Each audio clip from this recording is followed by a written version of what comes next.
Kumusta mga kadiskarte? Ganito ba nangyayari sa inyong mga walis tingting? Kusa na nang naluwag yung panali natin sa puno? Tara, palitan natin ang panaling to gamit ng plastic bottle na ito. Gupitin na natin ang ating plastic bottle sa gitna gamit tong gunting. Kailangan po dalawang gupit po ito, paikot. Ito po, pantayin po natin ng ayos para magandang pagkakalagay natin dito. At so yun mga kadiskarte, tapos na natin siyang gupitin. Ito po siya, ganito ba dapat ang maging itsura niya? Ito na po ang ipapalit natin sa tali ng walis na lagi na lang naluwag.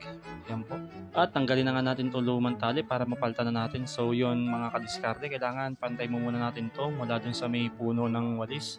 Yan po, ipapantay po muna natin ng ayos. Saka natin isasalpak yung inilagay natin. Ito po, yan. Ilagay po natin sa may dulo. Dito po tayo magsusot dahil hindi po kaso dun sa may puno, medyo malapad po. Yan, nilusot lang po natin.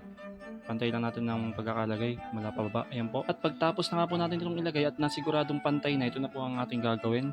Initin na natin itong plastic gamit itong flame gun gas or kaya heat blower, pwede din po yun. At so yun mga kadiskarte, antayin lang natin humapit itong plastic habang iniinit natin. At kailangan po natin ikutin itong resting para pantay ang pagkakahapit.